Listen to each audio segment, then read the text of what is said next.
program Market Review, program yang mengupas isu-isu penggerak pasar modal Indonesia, di mana live streaming kami bisa Anda saksikan di idxchannel.com. Ya, pemirsa, Kementerian Energi dan Sumber Daya Mineral memastikan terjadi penurunan realisasi investasi sektor energi pada tahun 2020 sebagai akibat dari pandemi COVID-19. Adanya berbagai kendala yang ditimbulkan membuat realisasi sektor energi tahun lalu menjadi realisasi investasi yang terendah selama 10 tahun terakhir. Menteri ESDM Arifin Tasrif mengatakan sepanjang tahun 2020 realisasi investasi sektor ESDM mencapai 24,4 miliar US dollar. Dari jumlah 24,4 miliar US dollar tersebut, sektor migas masih mendominasi sebesar 12,1 miliar US dollar, disusul kelistrikan sebesar 7 miliar US dollar dan sektor minerba sebesar 3,9 miliar US dollar, serta sektor energi baru terbarukan dan konservasi energi sebesar 1,4 miliar US dollar. Arifin mengungkapkan dari sektor migas masih didominasi oleh investasi di bidang produksi dan hulu migas. Selain itu, proyek-proyek kilang juga turut berkontribusi untuk investasi sektor migas. Sekedar informasi, pada tahun 2019 lalu, realisasi investasi sektor energi ESDM mencapai 33,2 miliar US dollar. Dengan demikian, investasi pada tahun 2020 anjlok 26,5% secara year on year. Arifin melanjutkan, pada tahun ini Kementerian ESDM menargetkan investasi energi bisa mencapai 36,4 miliar US dollar atau lebih tinggi dari realisasi investasi di tahun-tahun sebelumnya. Merujuk data Kementerian ESDM, total investasi 36,4 miliar US dollar bersumber dari sektor migas 17,6 miliar US dollar, listrikan 9,9 miliar US dollar, minerba 6 miliar US dollar dan EBTKE 2,9 miliar US dollar. Arifin mengungkapkan penetapan target investasi tahun ini didasari pada harapan pandemi COVID-19 yang dapat terkendali. Selain itu, kondisi negara lain juga dinilai Arifin akan mempengaruhi upaya mengejar investasi di tahun ini. Hal ini dikarenakan adanya ketergantungan terhadap impor barang. Berbagai sumber, IDX Channel. Ya, pemirsa, di Market Review kali ini kita akan membahas topik yang menarik ini terkait dengan realisasi investor ESDM di 2020 ini mengalami penurunan yang signifikan. Apa sebenarnya yang terjadi? Di Market Review kali ini kita akan melihat dari dua sisi sudut pandang, pemirsa. Salah satunya adalah dari pengamat energi, kemudian juga nanti kita akan coba lihat pandangan dari para pelaku usaha terkait dengan kondisi ini. Saat ini kami sudah terhubung bersama dengan dua orang narasumber. Kita akan coba sapa terlebih dahulu. Ada Bapak Moshe Rizal yang merupakan Sekjen Aspermigas. Pak Moshe, selamat pagi. Apa kabar, Pak? Selamat pagi, Mas David. Baik, Pak. Ya, selanjutnya juga ada Bapak Mamit Setiawan yang merupakan Direktur Eksekutif Energy Watch. Pak Mamit, selamat pagi. Apa kabar, Pak Mamit? Selamat pagi, Mas. Terima kasih Pak Mamit, Pak Moshe sudah meluangkan waktu di IDX Channel. Topik kita menarik, realisasi investasi ESDM di 2020 ini mengalami penurunan yang cukup signifikan. Saya coba ke Pak Moshe terlebih dahulu. Ya. Dari pandangan para pelaku usaha, Pak Moshe, apa yang menyebabkan kondisi ini terjadi? Oke, yang utama adalah bagi pengusaha migas adalah harga minyak. Jadi semua itu menentukan investasi kita, returns kita bagaimana. Jadi pada awal tahun 2020 itu memang kondisi migas itu sudah menurun dan makanya akhirnya di-triggerlah pertemuan OPEC Plus ya.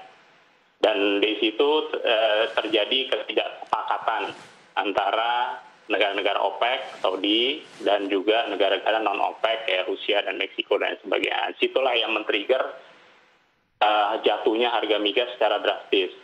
Nah, kondisi pandemi itu jadi memperpanjang dan menambah situasi lebih buruk lagi selama tahun 2020.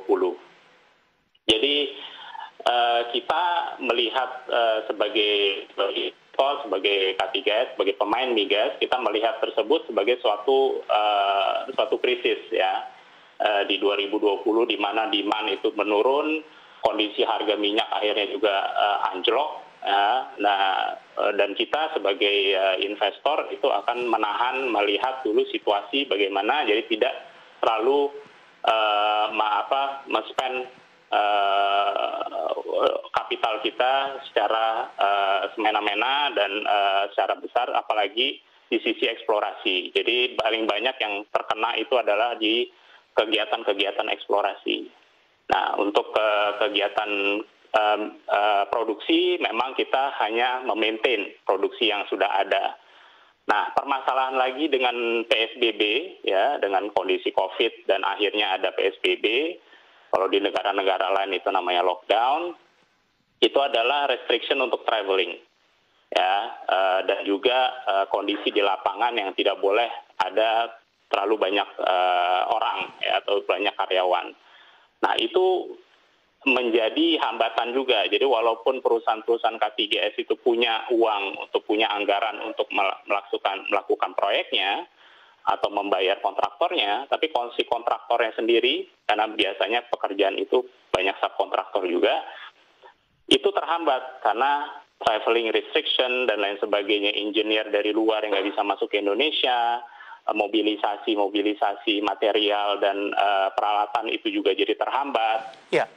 Terus juga produktivitas di lapangan juga akhirnya jadi terhambat. Nah, itu yang menyebabkan produksi menurun. Ya, Pak Moshe, saya beralih ke Pak Mamit terlebih dahulu. Pak Mamit, tadi Pak Moshe sudah menjelaskan ada beberapa faktor yang menyebabkan menurunnya realisasi investasi di tahun 2020, lebih kepada harga komoditas, kemudian juga ada faktor pandemi semakin memperparah, kemudian juga kebijakan dari PSBB di dalam negeri. Bagaimana Energi Watch melihat ada faktor lain tidak, Pak Mamit? Mungkin dari sisi lain, investasi migas di Indonesia dinilai tidak atraktif karena disebabkan oleh beberapa faktor, mungkin dari sisi insentif, regulasi, ataupun mungkin ada aspek lainnya, ataupun ini juga berkaitan dengan salah satu program mungkin secara internasional untuk zero carbon di 2050 mendatang, Pak. Ya, Mas David, terima kasih. Jadi memang seperti yang disampaikan oleh Pak Moshe tadi sudah cukup gamblang ya, bahwa penyebab kenapa investasi kita bisa begitu menurun di sektor migas sudah disampaikan juga secara jelas. Tapi dan satu lagi mungkin saya bisa menambahkan, salah satu penyebab turunnya investasi di sektor migas adalah terkait dengan tadi regulasi ataupun kepastian hukum. Di mana kalau kita melihat sampai sejauh ini kan revisi Undang-Undang Migas nomor 22 tahun 2001 itu masih belum selesai juga dilakukan oleh DPR. Nah, kita harapkan mungkin pada tahun ini sesuai dengan apa yang disampaikan oleh Komisi 7 itu bisa bisa selesai sehingga ini bisa memberikan kepastian hukum terkait dengan investasi di sektor migas. Karena kita tahu sampai saat ini yang paling ditunggu-tunggu adalah terkait dengan daripada posisi SKK migas, di mana sejauh ini kan SKK migas hanya adalah badan sementara yang diatur dalam Perpres, sehingga dengan demikian dibutuhkan kepastian hukum lagi terkait dengan posisi dari SKK migas nanti ke depannya. Apakah ini akan menjadi BUMN khusus ataukah tetap akan seperti apa, ini yang masih menjadi salah satu yang ditunggu-tunggu oleh investor terkait dengan kepastian hukum.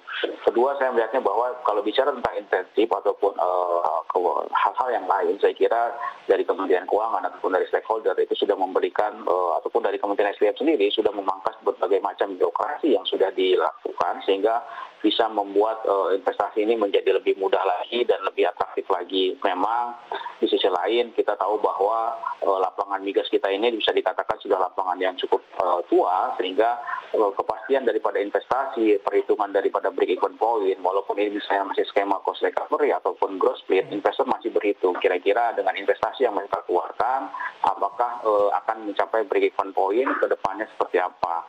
Jangan sampai nanti di tengah kondisi yang saat ini di mana harga minyak sedang turun, terus juga lapangan sudah tua, ketika mereka melakukan investasi ataupun melakukan kegiatan, itu justru tidak terlalu memberatkan oleh mereka. Saat ini pun saya kira teman-teman di K3S ataupun di teman-teman dari industri pendukung sudah banyak melakukan pengetatan ikat pinggang sehingga tetap bisa beroperasi secara maksimal, karena memang kondisinya tahun 2020 adalah kondisi yang saya kira sangat buruk sekali terkait dengan industri di sektor migas kita. Salah satu yang bahkan kita tahu sempat untuk jenis WTI bahkan sampai minus ya. Ini kan satu hal yang luar biasa pertama kali dalam sejarah bahkan gitu kan ya.